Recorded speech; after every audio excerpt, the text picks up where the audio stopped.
सुर संग्राम के बाद लाइफ कैसा है? बहुत अच्छा है। लड़का के बाबूजी गड़िया मांगे सिकरियो मांगेगे बहिनी। परिस्थिति सही नहीं थी उस समय। ओके, घर की। जी जी। ओके। और फीस तो मैं उन्हें कभी दे ही नहीं पाया। शिव कैलाशों के वासी धौली धारों के राजा शंकर संकट हरना। तो क्या स्टेटस क्या, आप सिंगल हो? लिखी ना दरोगा जी, अरे लिखी ना दरोगा जी, अरे हमरी रपटिया। क्या फेवर करते हो भोजपुरी में वल्गर सॉन्ग होने को? तो इस गाने पे मुझे best performer of the week का अवार्ड मिला था। और एक कोई गाना था जिसमें मनोज सर रो दिए थे, वो यही गाना था। वो इसी गाने पे रो जी दिए जी, थे? यही गाना था। अच्छा। मुझे लगा चलो यहाँ से निकल भी जाऊंगा तो दुख नहीं होगा, एक दिन ऐसा थोड़ा सा रह जाए। उस दिन मेरा थोड़ा सा रह गया था। आपका फेवरेट भोजपुरी गायक कौन है? पवन सिंह, मनोज तिवारी, और अगर निरहुआ में ये तो आपके फेवरेट कौन है? मेरे दोस्त लोग को बहुत बुरा लगेगा बट ये सच है, जो भी फर्स्ट सेकंड हुए हैं कहाँ है वो। नमस्कार दोस्तों, आप लोगों का स्वागत है द अविनाश कश्यप शो के एक और नए एपिसोड में। आज जो हमारे साथ गेस्ट जुड़े हैं वो किसी परिचय के मोहताज नहीं है। उन्होंने अपने आवाज से भोजपुरी इंडस्ट्री में अपनी अलग ही पहचान बनाई है। Kishan Chandravanshi, also known as Bhojpuriya Malinga. तो चलिए जानते हैं इनके जर्नी के बारे में। किशन जी, स्वागत है आपका हमारे पॉडकास्ट पे। धन्यवाद। कैसे हैं आप? मैं बहुत बढ़िया हूँ, आप बताएं। बस बहुत अच्छा हूँ आपसे मिलके, और बहुत दिनों से आपसे मिलने का तमन्ना था। जिस रोज से आप, जैसे हम लोग अभी बैकस्टेज बात कर रहे थे, आपका कुछ गाना हम लोग बहुत सुनते हैं, लेकिन यही है कि उस गाने के पीछे चेहरा कौन था जो हमें नहीं पता था। लेकिन रिसेंटली जब हम आपके बारे में हिस्ट्री निकाल रहे थे तो हमें पता चला कि आप ही उस गाने को, इसीलिए हम बहुत एक्साइटेड थे मिलने के लिए। तो शुरू करते हैं। सुर संग्राम के बाद लाइफ कैसा है? बहुत अच्छा है। बहुत अच्छा। अच्छा, क्या डिफरेंस है पहले की लाइफ में और आफ्टर सुर संग्राम? बहुत सारा डिफरेंस है। पहले थोड़ा कम लोग जानते थे, अब थोड़ा ज्यादा लोग जान रहे हैं बस। ओके। काम वाम भी उसके बाद काम बहुत ज्यादा थोड़ा बड़ा ज्यादा होगा? मिल रहा है। जी। कैसा, मतलब अब बेसिकली सूफी आपका बहुत ही फेवरेट रहा है, आप मिक्स बहुत करते हो, आप बिटवीन सूफी, फिर कव्वालीज, गजल्स। तो ये कैसे होता है? आई मीन क्या आपको लगता है कि ये बहुत इजी है, ये कोई भी कर सकता है जो कि एक सिंगर होते हैं, या आपका ये प्रैक्टिस है विच? नहीं, देखिए, जो संगीत को जानते हैं, जो सीखे हैं, उनके लिए बहुत इजी है। अच्छा।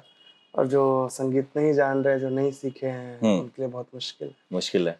अच्छा, आप अपने आप को भोजपुरी स्टार सिंगर कहते हो, लोग बोलते हैं कि आप भोजपुरी स्टार सिंगर हो। आपको नहीं लगता है कि आप अपने आप को बाउंड्री कर लिए हो? मैं नहीं मानता इस बात को। लोग बोलते हैं। ये तो लोगों का प्यार है। हाँ जी। मतलब देखिए, सबका चॉइस अलग अलग है। कुछ लोगों को भोजपुरी ज्यादा पसंद है। जो मुझे भोजपुरी से जानते हैं वो मेरे से भोजपुरी सुनना पसंद करते हैं। जो मुझे सूफी से जानते हैं वो सूफी सुनना पसंद करते हैं। जो गजल सुनना पसंद करते हैं। वो तो सब अपना अपना चॉइस है, वो ऑडियंस बटा हुआ है। तो आपका गाना जो है ना, वो इमोशन और एक सोशल मैसेज कैरी करता है। आपका जो वो डाउरी वाला एक गाना था, वो मुझे लगता है कि वो बहुत ही बड़ा एक सोशल मैसेज था, जो कि एक बहुत ही वाइड सोसाइटी को बताती है कि डाउरी क्या है और कितना गलत है। जी जी। तो आप उसके बारे में कुछ बताना चाहोगे कि आई मीन वो गाना आपने कैसे शूट किया और वो गाना किसने लिखा है? देखिए, जब मैं सुर संग्राम में था और काफी सारे एपिसोड करने के बाद एक थीम रखा गया था जिसका नाम था शादी विवाह। ओके। बहुत सारे थीम्स पहले रखाए थे भोजपुरी एल्बम्स के नाम से, और ऐसे करके हम लोग का थीम चल रहा था। तो उस थीम का नाम था शादी विवाह, जिसमें सिर्फ शादी विवाह से रिलेटेड गाने ही गाने थे। ओके। तो बहुत सारे जो भी हमारे और भी कंटेस्टेंट थे, वो कोई मरवा गीत गा रहे हैं, कोई विदाई गीत गा रहे हैं, कोई सिंदूरदान गीत गा रहे हैं।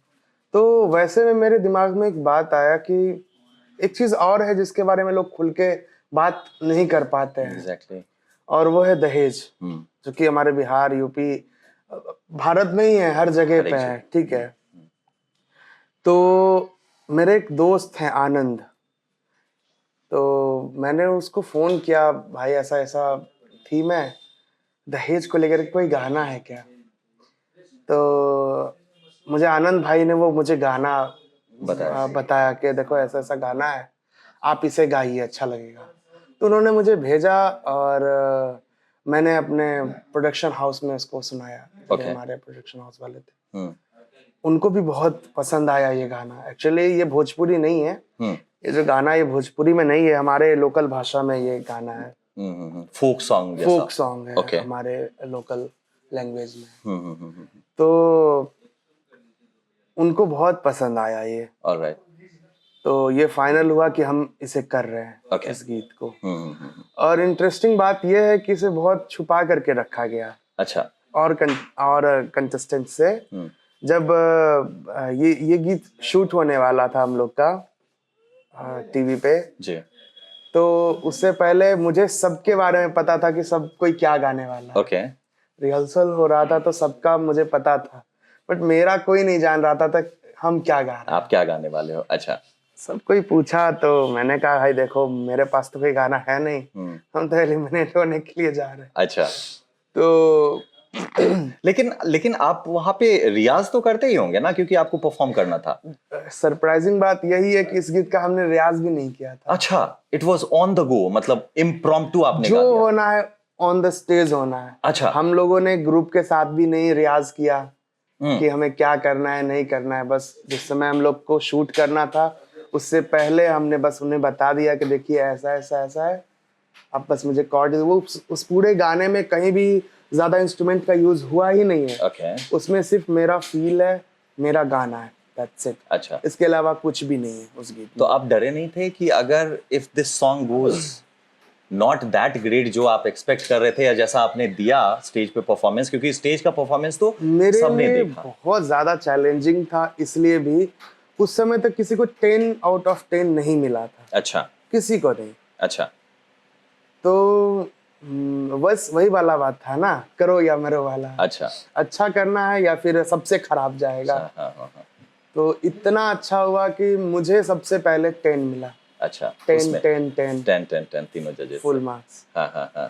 तो लगा कि नहीं चलो मेरा गाना सफल हुआ। उसके बाद उस गाने से जो परिवर्तन शुरू हुआ, देखिए क्या है कि गाना सिर्फ एक गाना नहीं होना चाहिए, गाने से आप समाज में क्या परिवर्तन लाते हैं, एक क्या मैसेज करते हैं, वो ज्यादा इम्पोर्टेंट है। करेक्ट। तो उस गीत से बहुत पॉजिटिव मैसेज गया लोगों में, और लोगों ने उस गीत पे अमल भी किया। कई बार तो ऐसे हुए गाना जैसे ही टीवी पे रिलीज हुआ मतलब जब टीवी पे आया ब्रॉडकास्ट हुआ जी, था जी, उसके बाद बहुत फोन आने शुरू हो गए, बहुत सारे, कि मैं इतना दहेज ले रहा था, मेरे पिताजी ने मना कर दिया।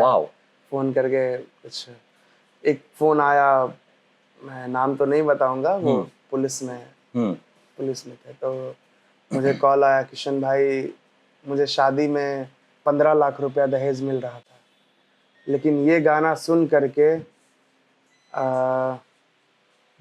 करके मेरे पिताजी ने लड़की वालों को कॉल किया और 15 लाख रुपया मना कर दिया कि नहीं चाहिए। That's a great change, right? तो that means कि एक गाना जो सोशल मैसेज कैरी करता है वो लोगों पे उसका अफेक्ट होता है। क्योंकि नेक्स्ट क्वेश्चन मेरा यही था कि क्या ये जो आपने गाना गाया, ये आपको लगता है कि उतना अफेक्ट सोसाइटी पे किया जितना आपने एक्सपेक्ट किया था?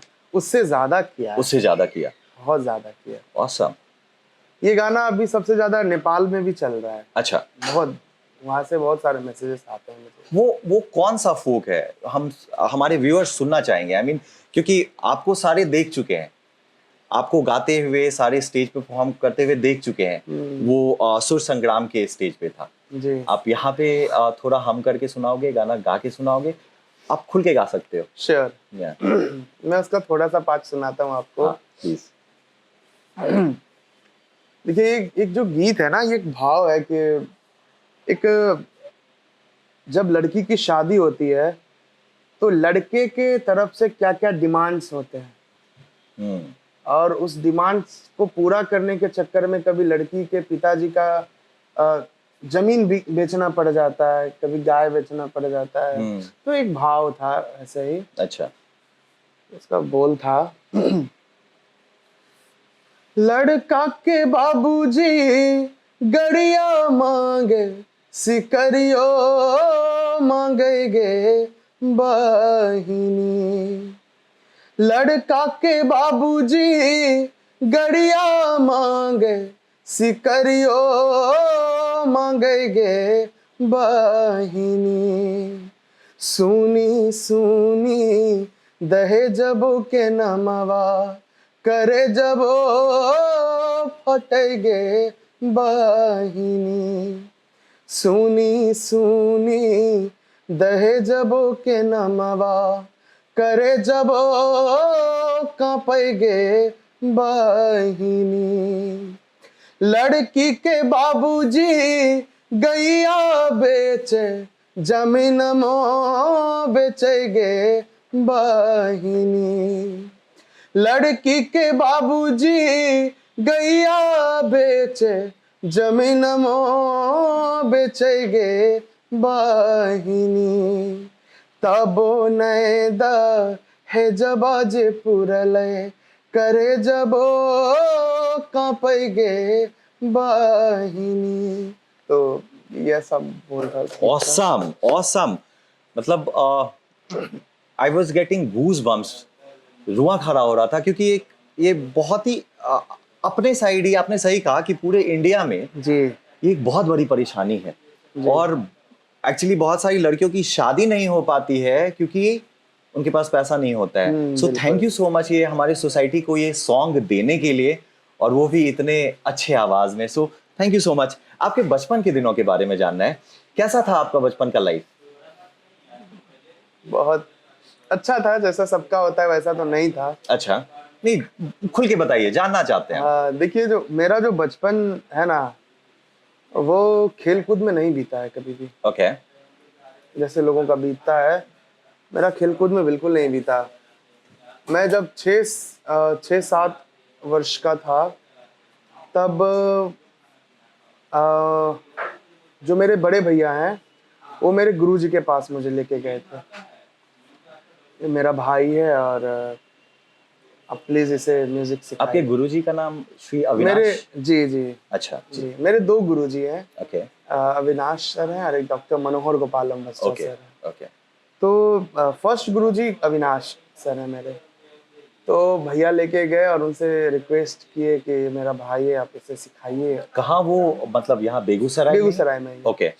तो गुरुजी बोले नहीं, हम तो सिखाते नहीं हैं, हम खुद ही सीख रहे हैं। तो गुरुजी मना कर दिए। फिर भी बहुत रिक्वेस्ट करने के बाद गुरुजी माने, हाँ ठीक है सिखाऊंगा। फिर मुझे बुलाए और मेरे से थोड़ा बहुत सुने। तो पता नहीं क्या गाया था, टूटा फूटा कुछ गाया था, उनको बहुत पसंद आया और वो बोले मैं सिखाऊंगा इसे। तो उस समय से सीखना मैंने शुरू किया और परिस्थिति सही नहीं थी उस समय। ओके, घर की? जी। ओके। और फीस तो मैं उन्हें कभी दे ही नहीं पाया, कभी भी नहीं, आज तक नहीं दिया। तो वो मेरे स्थिति के बारे में जाने तो बोले मैं इसे सिखाऊंगा। तो तब से फ्री में सिखा रहे हैं, पढ़ाई लिखाई सब कुछ किए मेरे लिए। और 24 घंटे में मैं लगभग 24 घंटे उन्हीं के साथ रहता था। अच्छा। दिन रात दिन मैं उन्हीं के घर में सोता था, खाता था, पीता था।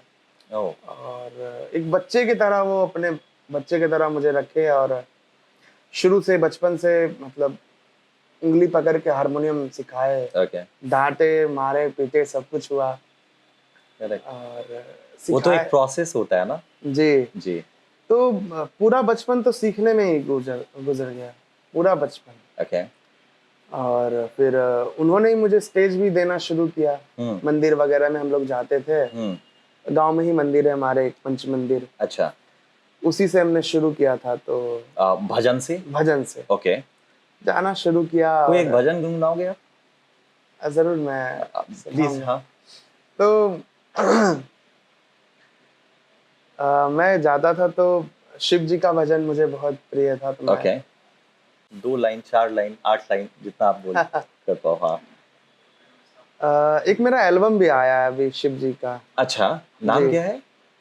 अ, मेरे शंकर मेरे एल्बम का नाम है। अच्छा। और भी भजन बहुत सारे हैं। मैं 2 लाइन आपको सुनाता हूँ। एक श्योर श्योर, उसी एल्बम से सुनाने वाले हो आप? नहीं है, ये एक अलग एल्बम है। ओके। अभी मैंने बस ऐसे ये किया था। अच्छा। हम्म, पारंपरिक ये भजन है। ऑलराइट। हाँ हाँ। सबों ने सुना होगा। शिव कैलाशों के वासी, धौली धारों के राजा, शंकर संकट हरना। शिव कैलाशों के वासी, धौली धारों के राजा, शंकर संकट हरना। हो शंकर संकट हरना। तो आप सुन सकते हैं यूट्यूब पे श्योर अवेलेबल श्योर है। Sure sure sure. आप एल्बम का नाम नहीं बता, सॉरी, आपने एल्बम का नाम बताया था शिव मेरे शंकर। मेरे शंकर। ओके, सो व्यूअर्स, ये आप लोगों के लिए भी है। हम लोग आप अगर कुछ अच्छा सुनना चाहते हो भक्ति के क्षेत्र में तो आप जरूर उसको ट्राई कर सकते हो। ओके, सो ठीक है, तो आप कंटिन्यू कर रहे थे बचपन के बारे में, आप कंटिन्यू कीजिए। हाँ, तो वहां से फिर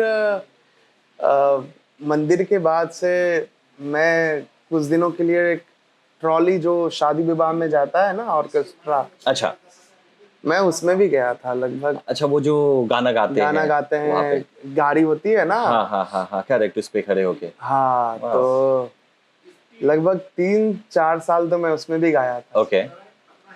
उसके और वो क्यों? क्योंकि आपको प्रैक्टिस करना था या दैट वाज सोर्स ऑफ पैसे के इनकम? लिए। ओके। बस पैसे के लिए। अच्छा। सीख तो मैं रहा ही था। ओके। और बिहार में, बेगूसराय में उस समय एक यही ऑप्शन था हम्म। मेरे हिसाब से, उस समय अच्छा, तक का ओके। यही ऑप्शन था, क्योंकि मेरे मामा जी, मेरे नानी घर में सब लोग गाते बजाते थे। अच्छा।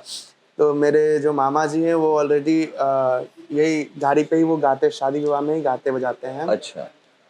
तो मैं भी बोला कि मैं उनके साथ जाऊंगा, गाऊंगा बजाऊंगा। तो फिर मेरे मामा जी को ये पसंद नहीं था। उनका था कि मैं और भी बहुत ऊपर जाऊं, ये ट्रॉली में फंस के नहीं रहना है या फिर ऑर्केस्ट्रा में फंस के नहीं रहना है मुझे। 3 साल रहने के बाद वो देखे कि मेरे अंदर थोड़ा प्रोग्रेस हो रहा है, ये अच्छा कर सकता उस है। टाइम तक आप गुरुजी के साथ थे? मैं अभी भी हूँ। अच्छा, वो आप अभी भी हो? अभी ओके। भी हूँ।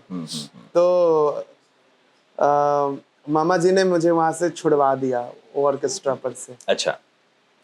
उस समय तक मुझे पता नहीं था। मुझे लग रहा था मेरे मामा जी मेरे बारे में अच्छा नहीं सोच रहे हैं, मुझे छुड़वा दिए। लेकिन उनका थिंक कुछ अलग था। वो छोड़ने के बाद मैंने उस टाइम आपका उम्र क्या हो रहा होगा? एज?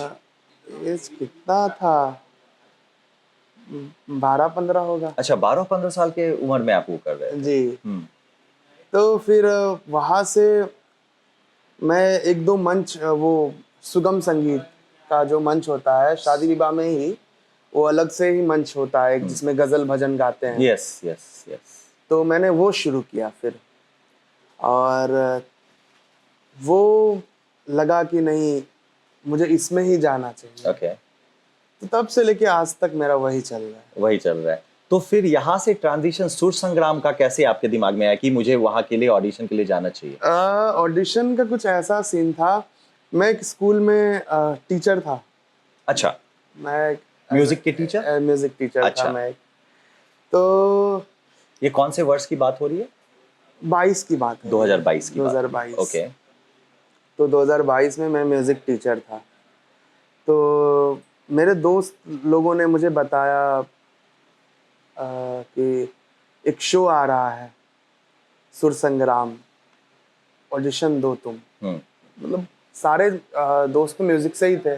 वो लोग भी देने जा रहे थे, तो मुझे भी कहा चलो साथ में तुम भी दे देना। हालांकि मैं भोजपुरी से हूँ नहीं, अच्छा। जो स्पष्ट बात है। मैं मंदिर वगैरह में बचपन से भोजपुरी में भजन वगैरह गाता था, लेकिन जो हमारा मदर टंग है वो भोजपुरी तो है नहीं है। मेरा ये एक्चुअली लिस्ट में ये क्वेश्चन है कि आपका मदर टंग तो बेसिकली भोजपुरी है नहीं, तो फिर लोग आपको भोजपुरी लेकिन म्यूजिक किंग क्यों देखिए, बोलते हैं? भोजपुरी जो बोली है ना, भोजपुरी बोली वो पूरे भारतवर्ष में बोली जाती है। बिहारी जहाँ भी हैं, यूपी वाले जहाँ भी हैं, भोजपुरी वहाँ है। फिर भी रीजन तो एक चेंज हो जाता है ना? वो हो जाता है, लेकिन जो हम लोग कंटिन्यू सुनते हैं ना, वो हमारे जहन में होता है, वो दिमाग में होता है। हमने बचपन से हिंदी सुना है, इसलिए हम अभी आप हिंदी में बात कर रहे हैं। हाँ जी। और वही बात है ना, तो भोजपुरी हमने बचपन से सुना है, तो हमें पता है भोजपुरी भाषा, भोजपुरी बोली। तो बचपन से गाने भी सुना हूँ भोजपुरी के, अच्छे गाने में सुना हूँ बचपन से। तो दोस्त लोगों के साथ मैं गया, और मैं तो ऑडिशन दे नहीं रहा था। मेरे दोस्तों ने जिद किया कि आए हो तो अब दे ही दो। तो हम लोग, हमारा जो 24 सितंबर या अगस्त में हम लोग का ये ऑडिशन था। कहाँ पे था वो? भागलपुर में। तो हम लोग 23 को ही चले गए थे ऑडिशन देने। हम लोग मतलब आप और हमारे दोस्त लोग। ओके। और वो सारे गए थे ऑडिशन देने के लिए? सारे ऑडिशन देने गए थे। ठीक है, ज्यादा नहीं थे हम लोग, 8-9 दोस्त थे। अच्छा। 8-9 दोस्त थे, और एक बड़ी सी गाड़ी करके हम लोग गए। और एक दिन पहले इसलिए गए क्योंकि हम लोग जानते थे कोई भी रियलिटी शो होता है, उसका जब ऑडिशन होता है तो क्राउड कितना ज्यादा होता है, लाखों में भीड़ होती है, हजारों में। तो हमने यही सोच के पहले गया, मतलब एक दिन जल्दी जाएंगे तो जल्दी नंबर आएगा, लाइन में ज्यादा नहीं, लाइन में लगना पड़ेगा। करेक्ट। तो हम लोग गए, और जैसा हमें उम्मीद था भीड़ मिलेगी, वैसा ही हुआ। हम जैसा हम सोचे वैसा और भी लोग सोचे हुए थे। Exactly, हाँ। तो वो लोग और भी बहुत सारे लोग थे, बट हम लोग 10 बजे रात में एक दिन पहले लाइन में हम लोग जाके दरवाजे पे हम लोगों ने अपना सामान रखा, वहीं पे बिछाया और वहीं सो गए। 10 बजे रात में? हाँ, एक दिन पहले। नेक्स्ट डे है? नेक्स्ट डे सुबह 5 बजे गेट 5-6 बजे गेट खुलना था। हाँ। तो और सब तो 4 बजे से ही लाइन में लगना, 3 बजे से शुरू हो गए, लेकिन हम लोग वहीं पे बिस्तर बिछा करके, एक चादर था, हम सभी लोग एकदम रात भर गाए बजाए वहीं सो गए। अच्छा। फिर सुबह उठे तो लाइन में बहुत लंबा लाइन लग गया था। अच्छा। फिर गए, फर्स्ट राउंड हुआ। फर्स्ट राउंड में आलोक कुमार थे। आलोक भाई हमारे, हाँ, जज में आलोक कुमार थे, जो सुर संग्राम के पहले विनर थे। ओह, अच्छा। तो बहुत इच्छा भी था कि उनको मैं देखूं, मिलूं उनसे, फैन भी था उनका। तो उनसे मिला और वो मुझे सुने। और ये आपका टाइम कब था, मतलब क्या क्या टाइम था? मतलब आप रात के 10 बजे लग गए थे, और ऑडिशन शुरू कब हुआ था? 24 को 10-11 बजे। 10-11 बजे। और आप लाइन में सबसे आगे थे? आप लोग सबसे आगे कहने को थे, लेकिन जब मेरा नंबर आया तो मैं 60वां 70वें नंबर पे था। फिर भी आप क्वाइट अहेड थे बाकी लोगों से। यस। हाँ। तो फिर ऐसे ऐसे करके मेरे जितने भी दोस्त थे वो फर्स्ट सेकंड राउंड में ही वो लोग एलिमिनेट हो गए। ओके।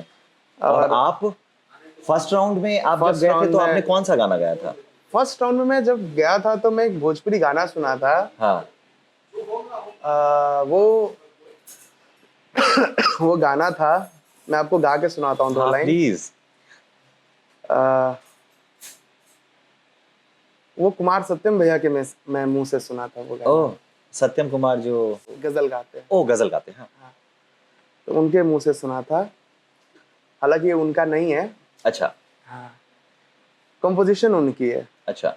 लिखी ना दरोगा जी, अरे लिखी ना दरोगा जी, अरे हमरी रपटिया हेरा गैल धनिया, अरे मेला में हेरा गैल धनिया, अरे मेला में हेरा गैल धनिया।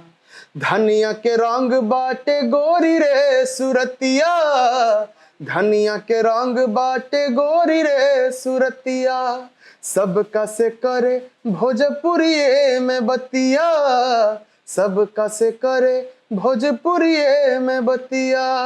हमसे बिछड़ गईली, हमसे बिछड़ गईली रेला में, हेरा गईल धनिया, अरे मेला में हेरा गईल धनिया। मैं गाने का तो इतना बड़ा टाइम नहीं मिला था। अच्छा, गाने के लिए आपको मात्र 10 से 15 सेकंड ही मिलता है। ओके। तो वो सेलेक्ट होने के बाद मैं सेकंड राउंड में गया था। अच्छा, सेकंड राउंड में जो जज थे वो थे संतोष राय जी। सेकंड राउंड कहाँ हुआ था? ये तो वही भागलपुर में। ओके, वहीं पे। ये जो प्रोसेस होता है ना सारा रियलिटी शो का, बहुत लंबा चौड़ा होता है। उसमें पहले आपको ऑफ कैमरा आपके 3 से 4 राउंड होते हैं। Of camera? Of camera. अच्छा। जब तक आप टीवी पे नहीं आते हैं, कहीं भी रिकॉर्ड नहीं रहता है आपका, आप एज ए बस ऑडिशन देते हैं। ओके। उसमें कोई रिकॉर्ड नहीं होता है। तो सेकेंड राउंड में संतोष राय जी थे, म्यूजिक डायरेक्टर। अच्छा। तो वहाँ पे सेलेक्ट हुआ। सेकंड राउंड में भी आप सेलेक्ट हो गए? सेकंड में भी सेलेक्ट हुआ। फिर थर्ड राउंड आया। अच्छा। थर्ड में भी जब हम लोग आए थे तो मुझे उम्मीद नहीं था कि मैं सेलेक्ट हो पाऊंगा, क्योंकि इसके पीछे का रीजन था, मैं कोई भी गाना सोच के गया ही नहीं था कि मैं क्या गाऊंगा, क्योंकि मैं ऑडिशन देने ही नहीं गया था। अच्छा, थर्ड फाइनल राउंड था ना? थर्ड फाइनल राउंड था। अच्छा। 2 तो मुझे याद थे गाने की, चलो मैं ये गा दूंगा। दूसरे राउंड में कौन सा गाना गया था? वो भी थोड़ा सा बस। दूसरे राउंड में मैं गाया था, पवन सिंह जी का गाना था वो। सनहिया लगावल बहुत बात नहीं खे, सनहिया लगावल बहुत बात नहीं खे, नजरिया चुरावल बहुत बात होला, सनहिया लगावल बहुत बात नहीं खे, नजरिया चुरावल बहुत बात होला। तो ये गाया था। अच्छा, और उसके बाद थर्ड राउंड में आपका तो गाना प्रिपेयर्ड ही नहीं था? हाँ, थर्ड राउंड में तो प्रिपेयर्ड ही नहीं थे। अच्छा। तो थर्ड राउंड में जब मैं गया तो सभी जज एक साथ हो गए थे उस समय तक। फर्स्ट राउंड के अलग जज होते हैं, सेकंड के अलग होते हैं, थर्ड के अलग। तो उस समय तक सभी लोग एक साथ हो गए और मेरे लिए चैलेंज बढ़ गया कि हो सकता था कि मैं वही गीत इनके सामने भी गा देता। अब तो एक साथ हो गया तो कुछ अलग गाना पड़ेगा। तो उन्होंने कहा कुछ अलग सुनाओ, ये सब तो फिल्मिंग हो गया, अब कुछ अलग सुनाओ। तो मेरे दिमाग में आया कि मैं बचपन में मेरे गुरुजी ने बताया था एक होली गीत था। हाँ, वो हाँ। समझ में कुछ नहीं, आज मैं चलो गया यही गा दूं, हुआ नहीं हुआ तो नहीं हुआ। हाँ। तो गाया तो उनको बहुत पसंद आया। अच्छा, जजेस को कौन सा होली का गीत था? वो भी गा ही दो आप। वो भी पवन सिंह जी का ही गाना। अच्छा। रसिया ना माने रे मोरा, नैनों में डाले अबीर, सांवरिया नैनों में डाले अबीर, रसिया ना माने रे मोरा, नैनों में डाले अबीर, सांवरिया नैनों में डाले अबीर। अच्छा। तो ये गाया था। अच्छा। इतना ही तो गाया था बस। ओके। और ये जो ये था, ये हिंदी में सॉन्ग था? ये भोजपुरी गाना है। अच्छा, ये भोजपुरी गाना है। हाँ। अच्छा, वहाँ पे क्या ऐसा अलाउड नहीं, मतलब वहाँ पे क्या रीजनल लैंग्वेज में ही आप गाना गा सकते हो? भोजपुरी का ही ये रियलिटी शो है, तो आपको भोजपुरी में ही बात करना होता है और भोजपुरी में ही गाना होता है। ओह, अच्छा। और कोई लैंग्वेज में जैसे मैथिली या इन सब में आप नहीं गा सकते हो? नहीं, भोजपुरी का बेसिकली है। आपको भोजपुरिया मलिंगा क्यों कहते हैं? देखिए, पहला रीजन तो मेरा बाल है। हाँ, एग्जैक्टली। ठीक है। हाँ। और भोजपुरी में ऐसा किसी का है नहीं। अच्छा, इंडस्ट्री में एग्जैक्टली। और मेरी पहचान भोजपुरी से हुई है। That's why Bhojpuriya Malinga. Love life के बारे में बताइए। आप बताएं, क्या बताऊं मैं लव लाइफ के बारे में? बताइए क्या है, क्या स्टेटस है, सिंगल हो, क्योंकि आप अभी सबसे एलिजिबल बैचलर हो मुझे लगता है बिहार के, तो क्या स्टेटस, क्या आप सिंगल हो? नहीं, मैं सिंगल तो नहीं हूँ अभी। सिंगल नहीं हो, मिंगल हो, तो लॉन्ग टर्म क्या क्या प्लान है? क्योंकि हमारा भी तो फिर आगे का बारात वारात का ये सोचना पड़ेगा ना। अ, बोलिए। अभी टाइम है, काफी टाइम है अभी अभी। काफी टाइम है। Okay okay. भोजपुरी सॉन्ग जो होता है ना, वो काफी वल्गर, काफी दिनों से हम सुनते आ रहे हैं, घर में लोग नहीं सुनते हैं गाने को, काफी वल्गर होता है। लेकिन कुछ गाने अभी जो आ रहे हैं लेटली, जो हमने सुना है, जैसे पवन सिंह वगैरह का हो गया, वो काफी अच्छे गाने हैं जिनको हम घर में आराम से सुन भी सकते हैं। तो वो उस स्टीरियोटाइप को आप कैसे तोड़ने वाले हो? आप क्या फेवर करते हो भोजपुरी में वल्गर सॉन्ग होने को? देखिए, जहां तक ये अश्लीलता वाला बात बोल रहे हैं ना, ये लोगों के मन में मानसिकता ये जो है ना, ये बैठ गया है कि भोजपुरी अश्लील है। आपको हिंदी में भी बहुत सारे अश्लील गाने मिलेंगे, बहुत सारे हैं। ऐसा नहीं है कि भोजपुरी में अच्छे गाने नहीं है। लेकिन आप अगर ये देखोगे, रेशियो देखोगे, तो बहुत सारे आपको ऐसे गाने मिलेंगे जो आप घर में नहीं सुन सकते हो। आपका भोजपुरी में। कहना बिल्कुल सही है, लेकिन ये लोगों का चॉइस है ना कि वो सुनना क्या चाहते हैं। सोशल मीडिया पे, इंटरनेट पे हर चीज अवेलेबल है। करेक्ट, हाँ वो तो है। ये आप पे डिपेंड करता है कि आप देखना क्या चाहते हो, सुनना क्या चाहते हो। लेकिन जब इंसान के पास अवेलेबिलिटी की कमी हो।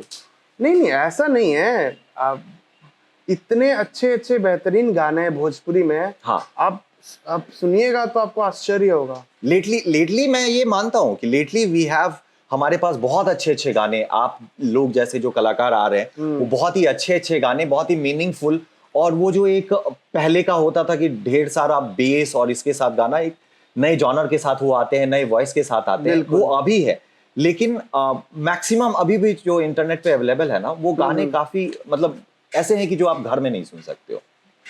ये आप बिल्कुल सही कह रहे हैं, लेकिन देखिए कहीं से भी इसको म्यूजिक से नहीं आप कर सकते हैं कि इसको कैसे डिफाइन करें हम लोग। जैसे ये मेरा चॉइस है कि मैं कभी भी अश्लील नहीं गाऊंगा। ओके। कभी भी नहीं। और मैं इसका चयन शब्दों से ही करता हूँ। शब्दों से ही इसका चयन करता हूँ। मैं आपको बताता हूँ एक बात, जब मैं सुर संग्राम से आया था तो मुझे बहुत सारे गाने के ऑफर्स आए। बहुत सारे राइटर ने बोला भाई आप मेरा गाना गाइए। मैं गाने से, मैं ये नहीं कहा कि हाँ मैं गाऊंगा, मैं गाने से पहले ये कहा कि आप मुझे पहले गाने भेजो। मैं शब्द देखूंगा, मुझे पसंद आएगा तभी मैं गाऊंगा। तो आए, उसमें बहुत सारे शब्द ऐसे थे जो अश्लीलता को दर्शाते थे। मैं मना कर दिया कि भैया अगर आप इस वर्ड को चेंज करोगे देन मैं गाऊंगा, अदरवाइज नहीं गाऊंगा। ओके। तो उनका कहना हुआ कि भैया ये गाना, ये शब्द कहेंगे तो व्यूज आएंगे। एग्जैक्टली, वो फेम। ठीक है। तो मैंने कहा व्यूज के चक्कर में अपना तो नहीं वो कर सकते हैं ना। ठीक है, तो एक काम करते हैं, जो इसको जिसको व्यूज चाहिए आप उससे गवा लीजिए। मैं तो नहीं गा पाऊंगा। पर एक पर्सनल एथिक्स भी तो होता है कि मुझे ये चीज तो नहीं करनी। ये अपना माइंडसेट होना चाहिए ना। अब किनको क्या गाना है, ठीक है, ये उन पे डिपेंड करता है, मेरे पे नहीं डिपेंड करता है। करेक्ट। अच्छा, आपका जुगलबंदी बहुत अच्छा है, मतलब कव्वाली, सूफी, इन सब का जो आप कॉम्बिनेशन बनाते हो, तो वो आप क्या मतलब रेडिली अवेलेबल रहता है आपके दिमाग में, या आप उसके लिए प्रैक्टिस करके फिर वैसा कुछ बनाते हो? देखिए क्या है ना, इसे हम लोग ख्याल गायकी कहते हैं। अच्छा। ख्याल गायकी क्या होता है ना, ख्याल गायकी का मतलब ही होता है ख्याल करके गाना। ओके जी। उसे आप प्रैक्टिस करके नहीं कर सकते हैं। अच्छा। ख्याल, अचानक से ख्याल आया और गा दिए। अच्छा, एक कुछ सुना दो आप, जैसे सूफी, कव्वाली, आपको जो लगता है कि ये कॉम्बिनेशन आप अच्छा कर सकते हो, आप वो जरूर हमारे व्यूअर्स को सुनाओ प्लीज। जैसे मैं उस्ताद नुसरत फतेह अली खान साहब के गाए हुए कव्वाली में बहुत पसंद करता हूँ। गाता भी हूँ उनका। तो बहुत सारे उनके कव्वाली सूफी में गाता हूँ, और जो मुझे सबसे ज्यादा पसंद है और रिसेंट में वो बहुत ज्यादा ट्रेंडिंग में भी चल रहा है अभी। अच्छा। प्रीतम का कुछ दोष नहीं है, वो तो है निर्दोष, वो तो है निर्दोष। अपने आप से बातें करके हो गई मैं बदनाम,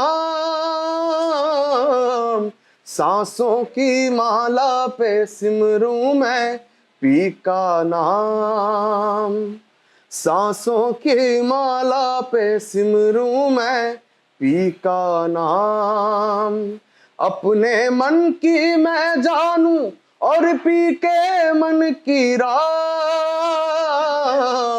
सांसों की माला पे सिमरूं मैं पी का नाम, सांसों की माला पे सिमरूं मैं पी का नाम। Awesome, awesome. और हम जब आपके इस YouTube चैनल पे जाके देख रहे थे, मनोज तिवारी आपके बहुत बड़े फैन थे। आई मीन जितना भी गाना आपने गाया उनके समक्ष, वो ही वाज लाइक हर एक में वो स्टैंडिंग ओवेशन आपको देते थे, और शायद उन्होंने ही आपको ये भोजपुरी मलिंगा का नाम भी दिया था। भोजपुरिया मलिंगा का हाँ, टैग कुछ स्पेशल मोमेंट उन सर के साथ?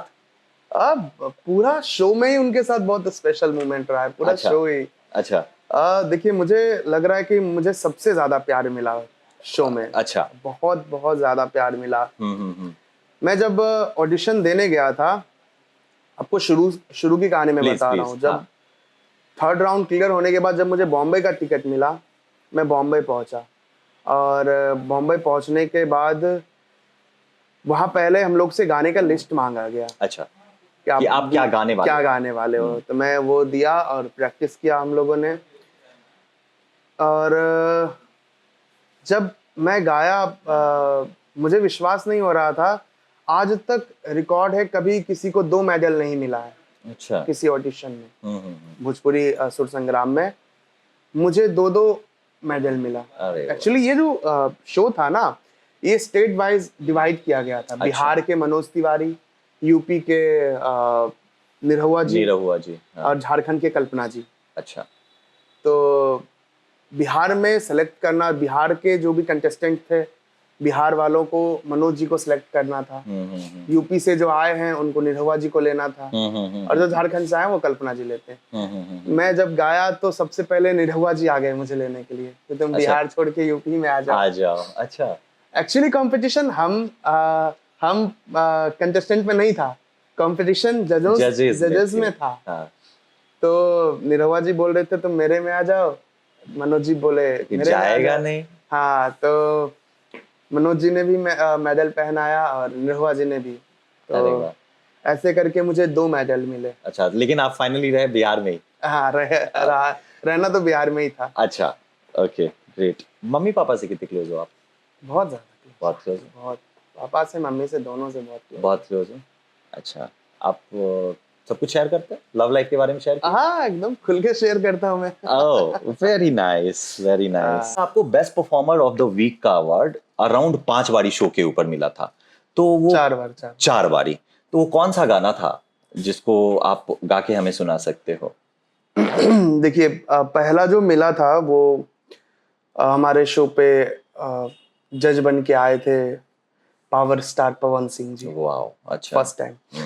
तो मैं वहीं पे फर्स्ट टाइम उनको देखा भी था। ड्रीम होता है उनको सामने से देखने का। तो फर्स्ट टाइम मैं उन्हें वहां पे देखा था, और उनके हाथों में मुझे first best performer of the week का खिताब मुझे मिला था। उस समय मैं गाया था, मन्ना डे जी का गाना था, और मेरा बहुत ही पसंदीदा गाना है वो। मैं आपको 2 लाइन गा के जरूर इसको सुनाऊंगा। हंसी हंसी पनावा खियौले बे मनावा कि अपना बसरे परदेस,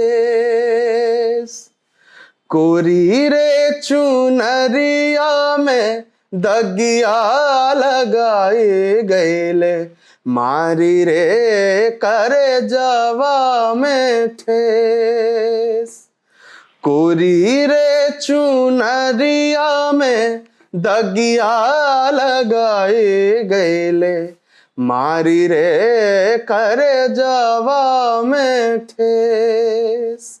तो इस गाने पे मुझे best performer of the week का अवार्ड मिला था। और एक कोई गाना था जिसमें मनोज सर रो दिए थे, वो यही गाना था। वो इसी गाने पे रो दिए थे? यही गाना था। अच्छा, और ये कल्पना मैम और निरहुआ सर, आप दो इन लोगों का तो मतलब वो बिहार हैंडल कर रहे, आप मतलब मनोज सर बिहार हैंडल कर रहे थे, वो यूपी हैंडल कर रहे थे, और वो झारखंड हैंडल कर रहे थे। लेकिन अंदर में कैसा एक क्या बहुत ही कोर्डियल ये रहता था कि मतलब, या अंदर में बहुत ज्यादा कंपटीशन रहता था? कंपटीशन तो शुरू से ही रहा था, अंदर में विद इन जजेस या विद इन ये भी सब में। अच्छा, देखिए स्पष्ट रूप से बात यही है, भाई दोस्त, वहां हम सभी को भाई बोलते थे, सभी मेरे दोस्त थे, बट वो एक कंपटीशन था। मेरे कॉम्पिटिटर वो पहले थे, उसके बाद वो मेरे दोस्त और भाई थे। तो कंपटीशन तो था ही, एकदम तगड़ा वाला कंपटीशन था, जीतना सबको था, राइट। कोई भी एलिमिनेट होने के लिए तो आया नहीं था। मैं भी जब 2-3 राउंड में था, एपिसोड किया, मुझे लगा चलो यहाँ से निकल भी जाऊंगा तो दुख नहीं होगा, क्योंकि इतना मतलब आ गया बहुत है। लेकिन उतना जाने के बाद तो लालच जो है वो तो बढ़ता है। एग्जैक्टली कि अब इतना दूर आए हैं, अब हार कैसे मान ले, और इतना साल का मेहनत भी है, अब तो जीतना ही है। लोगों का एक्सपेक्टेशन बढ़ गया मेरे से, उम्मीद बढ़ गया कि ये अच्छा कर रहा है, इसको जीतना चाहिए। तो मैंने भी अपना पूरा जोर लगाया जीतने में। अच्छा, जैसे एक कोई रियलिटी शो में कोई एक विनर होते हैं, कोई रनर अप होते हैं, और दोनों का प्रैक्टिस तो ऑलमोस्ट सेम ही होता है, क्योंकि लोग अपना जान लगा देते हैं। जो जिसमें आपने अभी तुरंत बोला है कि सारा एक मतलब ऐसा कंपटीशन था कि सबको हराना ही चाहते हैं, और ये नेचुरल है। तो आपको क्या लगता है वो क्या एक थिन लाइन डिफरेंस है बिटवीन विनर और एक रनर अप में? देखिए ये सबका दिन होता है, कहते हैं ना एक दिन होना सबका, राइट। तो हम कितना भी अच्छा क्यों ना कर लें, कभी ऐसा हो सकता है कि एक दिन ऐसा थोड़ा सा रह जाए। उस दिन मेरा थोड़ा सा रह गया था, इसीलिए मैं फर्स्ट रनर अप रहा। First runner up. तो आपको लगता है कि आप फर्स्ट रनर अप डिजर्व करते थे, या आपको लगता है कि you deserve to be the winner? देखिए इसका ये जो सवाल है ना, ये मेरे लिए सवाल था ही नहीं कभी। अच्छा। फर्स्ट, सेकंड, थर्ड, फोर्थ, ये बस मेरे लिए एक नंबर है। मेरे लिए सबसे ज्यादा इंपॉर्टेंट होता है एक मंच। एक आर्टिस्ट के लिए सबसे बड़ा जो होता है उसके लाइफ का, वो होता है सबसे बड़ा मंच। मेरे लिए सबसे ज्यादा इंपॉर्टेंट क्या था? मंच था, जो कि सुर संग्राम के वजह से मुझे मिला, लोगों तक पहुंचने का मौका मिला, आप तक पहुंचने का। फर्स्ट होकर के भी मैं क्या कर लेता, जब मैं आपके दिल में जगह ही नहीं बना पाता, आप तक नहीं पहुंच पाता, तो फर्स्ट होके क्या फायदा? करेक्ट। तो एक आर्टिस्ट के लिए सबसे ज्यादा इंपॉर्टेंट मंच होता है, जो कि मंच मुझे मिला। आप मुझे जाने, उसके वजह से फेम मिली, यस, प्रसिद्धि मिली। आज इतने सारे मेरे दोस्त लोग को बहुत बुरा लगेगा, बट ये सच है, जो भी फर्स्ट सेकंड हुए कहाँ है वो? बड़े बड़े, ये सुर संग्राम हो गया, ये तो भोजपुरी का सबसे बड़ा रियलिटी शो है। हिंदी का जो सबसे बड़ा रियलिटी शो है, उसके जो विनर्स हैं वो कहाँ है अभी? हमारे अरिजीत सिंह आज इंडिया पूरे कह सकते हैं पूरे वर्ल्ड के बहुत टॉप 10 में वो आते हैं, और नंबर 1 पे भी बैठे हुए थे, हैं अभी शायद। तो और उनको भी रिजेक्शन मिला था। वो जब फेम गुरुकुल में थे तो टॉप 5 में अपना जगह नहीं बना पाए थे। और जो फेम गुरुकुल जीते थे, उनका भी बहुत कुछ हो नहीं पाया, नहीं जान रहे हैं लोग। तो ये सच बात है। जुबिन नौटियाल नहीं सेलेक्ट हुए थे, विशाल मिश्रा नहीं सेलेक्ट हुए, लेकिन आज वो एक लेवल पे है। आज उस शो में एज अ जज बन के आ रहे हैं, वो एज अ चीफ गेस्ट बन के आ रहे हैं। हमारे शो में ऐसे बहुत सारे गेस्ट आए जो सुर संग्राम में ऑडिशन में ही छटा गए थे, लेकिन वो आज जज बन के आए हमारे सामने। तो ये तो बहुत बड़ी बात है। तो उनके लिए भी तो ये फर्स्ट सेकंड मायने नहीं रखता है ना। आपको लगता है ये लक बहुत बड़ा फैक्टर है? बहुत बड़ा है, बहुत बड़ा फैक्टर है, बहुत बड़ा फैक्टर है। तो हार्ड वर्क, वो तो देखिए क्या है ना, जब जंग हो रहा होता है ना, ठीक है, तो अपने तलवार को हमेशा तेज करके रखना चाहिए, ठीक है। जब हम गूगल कर रहे थे तो एक चीज और पता चला कि 2023 के आप नेशनल चैंपियन भी रह चुके हो यूथ फेस्ट के। उसके बारे में थोड़ा बताइए प्लीज।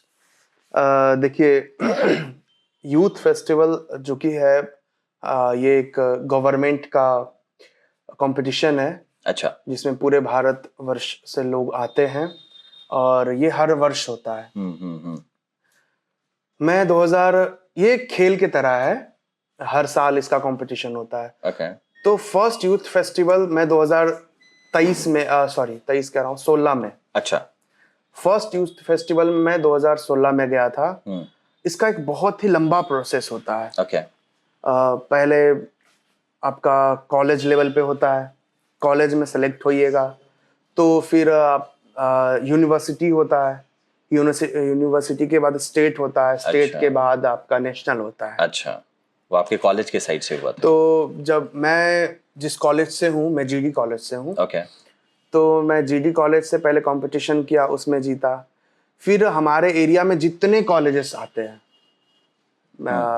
उस कॉलेजेस में कंपटीशन होता है। उसमें जीतने के बाद जितने भी यूनिवर्सिटी हैं बिहार में जितने भी यूनिवर्सिटी हैं वो सभी वहाँ आते हैं। अच्छा।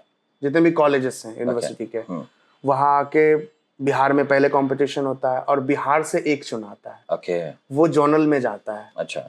जोनल में जाने के बाद वहाँ सेलेक्ट होना पड़ता है। वहाँ सेलेक्ट होने के बाद आपको नेशनल में भेजा जाता ओके। है। तो मैं 2016 में फर्स्ट टाइम ट्राई किया था, तो मैं स्टेट तक गया था और वहाँ पे डिस्क्वालीफाई हो गया ओके। था, ओके। एलिमिनेट हो गया था। तो फिर 17 में ट्राई किया, फिर फेल हो गया। अच्छा। फिर 18 में ट्राई नहीं किया था, 19-20 कोरोना को लेकर के उसको रद्द कर दिया गया।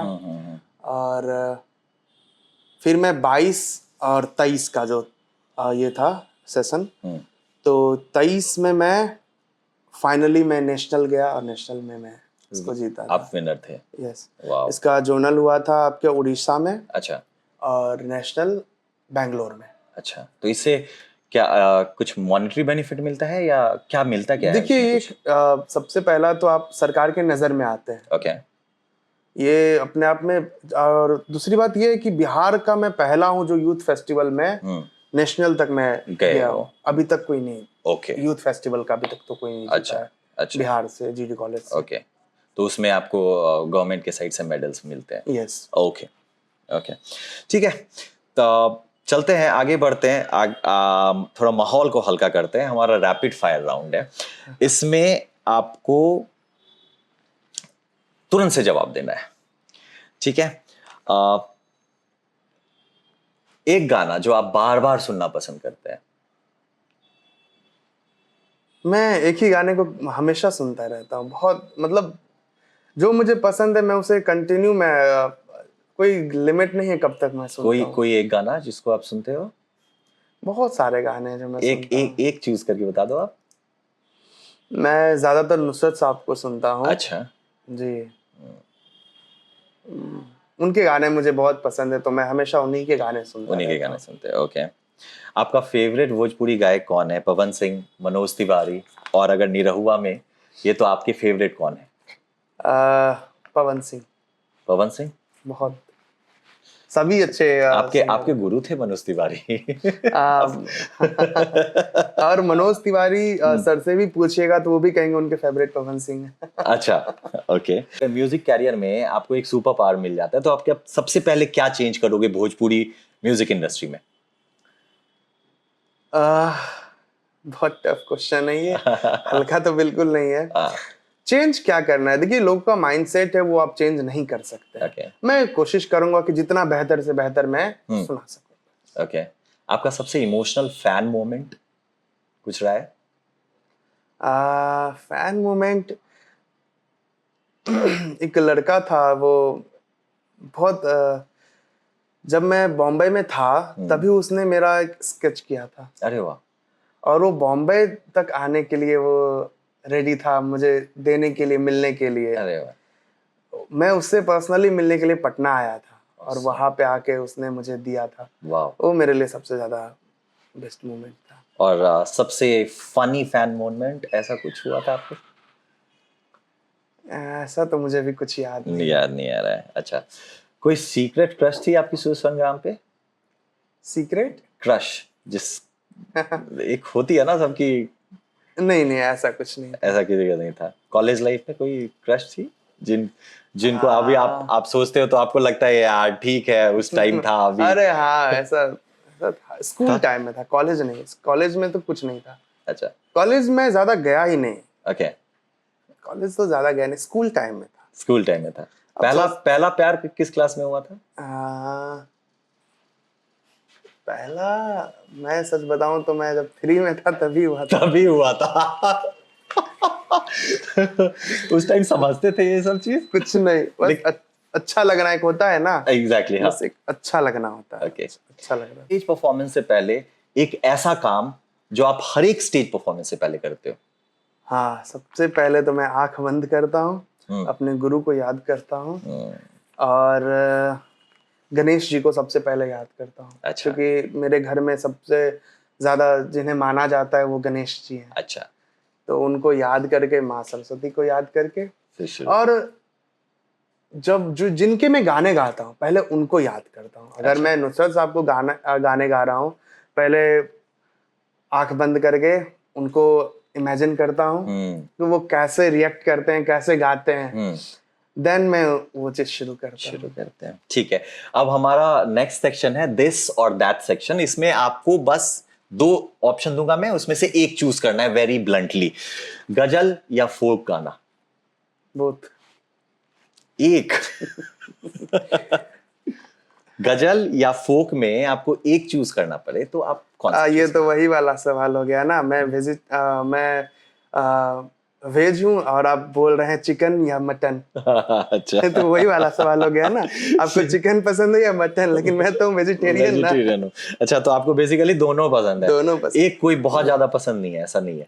नहीं, दोनों पसंद है। अच्छा। दोनों ज्यादा पसंद है। लाइव ऑडियंस की तालियां या यूट्यूब का व्यूज? लाइव। ओके। फेम या peace of mind? Peace of गांव का मेला या मेट्रो सिटी का स्टेज शो? माइंड। गांव का मेला, इसमें अलग आनंद है। माँ का प्यार से समझाना या पापा का डांट से समझाना? आप उल्टा बोल दिए। मेरी माँ डांटती है और पापा प्यार से समझाते हैं। ग्रेट। भोजपुरी म्यूजिक को लेके आपका फ्यूचर विजन क्या है? आप कभी बॉलीवुड में कोलैबोरेट करेंगे? ऐसा कोई अभी सोच तो नहीं है। अच्छा, कुछ ऑफर्स आते हैं? बहुत आते हैं, बहुत। अच्छा। मैं बहुत सारे मूवीज में गाया हूँ, भोजपुरी में गा रहा हूँ, कंटिन्यू गा रहा हूँ फिल्मों में। अगर आपको एक गाना चूज करना पड़े एज योर सिग्नेचर ट्यून तो वो कौन सा गाना होगा? जिससे मुझे अभी तक में सबसे ज्यादा फेम मिला है, ठीक है, जिससे लोग मुझे जान रहे हैं, वो गाना है ये दिलीप गबैया जी का गाना था। अच्छा। और मुझे बहुत पसंद है और मैं लगभग सभी मंचों पे गाता हूँ। ये मेरा सिग्नेचर सॉन्ग कह सकते हैं आप। वो है, मैं तो हवा हूं किस तरह पहरे लगाओगे, महसूस महसूस ही करोगे, मुझे छू ना पाओगे। मैं तो हवा हूं किस तरह पहरे लगाओगे, है दोस्त मेरी याद तुम्हें आएगी जरूर, है दोस्त मेरी याद तुम्हें आएगी जरूर। मेरी गजल को जब कभी तुम गुनगुनाओगे, मैं तो हवा हूं किस तरह पहरे लगाओगे। तो ये मेरा बहुत पहचान बना है। अच्छा, जो भी नए सिंगर्स हैं या जिनको जो परस्यू करना चाहते हैं सिंगिंग को एज अ कैरियर, तो उनको आपका क्या एडवाइस रहेगा? देखिए, उनके लिए बस एक ही एडवाइस है मेरा। जो भी संगीत के क्षेत्र में अभी आना चाहते हैं या आ चुके हैं, जो कर रहे हैं, सबसे पहले तो सीखना ज़रूरी है। किसी भी फील्ड में आप जाइए, सबसे पहले उस चीज़ को सीखना सबसे ज़्यादा ज़रूरी है जी। और सीखने का हमें यही फ़ायदा होता है कि हम क्या करते हैं ये मुझे पता होता है। सीखने से ये पता चलता है। तो सीखिए, संगीत सीखने पहले सीख लीजिए, उसके बाद संगीत में आगे बढ़िए। सीखने की चीज़ें हैं सिर्फ क्लासिकल। ओके। मेरा एडवाइस यही है कि अगर आप संगीत के क्षेत्र में आना चाहते हैं तो सबसे पहले क्लासिकल सीखिए, क्योंकि सब कुछ के पिता क्लासिकल ही है, दादाजी आप कह सकते हैं। अच्छा, ठीक है, तो आप क्लासिकल सीखिए, और क्लासिकल से ही हर चीज़ का जनन हुआ है, हर चीज़ का, पूरे म्यूजिक का। तो आप जड़ को पकड़ के रखिए, जड़ मजबूत रहेगा तो फिर टहनियाँ भी मजबूत रहेंगी। यस, क्लासिकल सीखिए बस। ओके। ठीक है Kishan ji, thank you so much, आपने इतना हमें अपना टाइम दिया अपने बिजी स्केड्यूल में से निकाल के। आई होप हमारे व्यूअर्स को ये पॉडकास्ट बहुत ही अच्छा लगेगा, जिसमें हम आप कोशिश किए हैं आपके बारे में जितना हो सकता है जानने का। बाकी आप लोगों को अगर किशन जी का पॉडकास्ट अच्छा लगा है और आपके दिमाग में और कुछ क्वेश्चन है जो आप चाहते हो कि हम इनसे पूछें, तो आप हमें कमेंट सेक्शन में बताइए, हम जरूर इनके साथ फिर से लौट के आ जाएंगे अगर आपकी इच्छा है तो। सो किशन जी, आप हमारे व्यूअर्स के लिए कुछ बोलना चाहोगे? जो भी हमारे दोस्त भाई देख रहे हैं इस वीडियो को, ज्यादा से ज्यादा लाइक, शेयर, सब्सक्राइब तो जरूर करें, और अपने दोस्तों में शेयर करें, हमें भर भर के प्यार दें। Thank you so much guys, thank you. Kishan ji, आप हमारे व्यूअर्स के लिए कुछ बोलना चाहोगे? लाइक कर दो, सब्सक्राइब कर दो।